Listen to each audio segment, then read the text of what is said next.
Good morning mga day, this is Basudanyang Vlogger, a day in my life as a content creator at age of 14. Kaya naman papasabi ka na lang talaga dito ng I for Dago!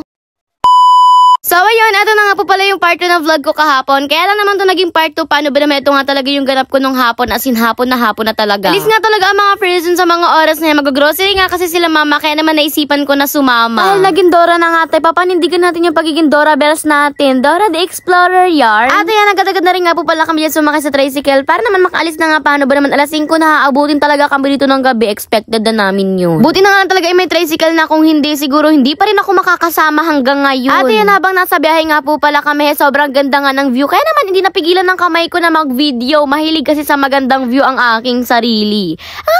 Ang aking self. Na naman lang nga po pala kayo mag-grocery. Paano ba naman ito mga nakaraang araw nga? Tingi-tingi lang yung binibili namin at napansin nga namin na medyo magastos na nga. Kaya naman mag-grocery na nga talaga kami ng maramihan. Hindi naman nga ganun karami yung aming bibilhin na grocery. Yung mga kailangan lang talaga sa loob ng bahay. Kaya naman dito na nga po pala kami sa may HP pumunta dahil ito lang pinakamalapit na supermarket dito. Bus na kasi yung iba mga pangsangkap sa bahay at nakakapagod na nga talaga bumili ng tingi-tingi. Kaya naman eto mag-grocery na kami for today's video para naman hindi na kami bibili ng tingi-tingi sa tuwing kailangan namin. Nating pangalan talaga namin dito sa loob nga po pala ng HP, pero itong si Baby Storm nagsitakbo na agad. Nyos ko naman pagod na pagod ako dito maghabol sa kanya. Makikita nyo nga talaga magulo yung video ko. Hinahabol ko kasi si Baby Storm sa mga oras na yan. Baka kasi makabasag siya dito. Nyos ko magbabayad pa kami. Nung makakita nga talaga siya dito nga po pala ng ice cream, hindi nga talaga tumigil. Nyos ko mas lalo pa naging makulit, nakakapagod talaga bantayan si Baby Storm. Kaya naman iiwan na lang to dito sa HP. Hala hindi. Habang nag-grocery nga po pala kami, naisipan ko nga talagang gawin yun nga po pala mga nakikita ko nga talaga sa mga kapwa content creator ko na kapag nag-grocery, meron silang sineset-up na video tapos naglalakad sila na para bang walang video. Ganon. Ko na talaga kinat yung video dyan mula paglagay ko ng camera para naman makita nyo nga talaga yung mga behind the scenes nga talaga ng mga content creator. O diba lakad kine, may panggap-panggap. Tapos ito naman si Dada, hindi nakisama nyo ko tumingin at smile pa sa camera. May binibili pa nga dyan sila mama. Ako naman eto panay pakit sa camera. Akala mo naman talaga kung sinong maganda.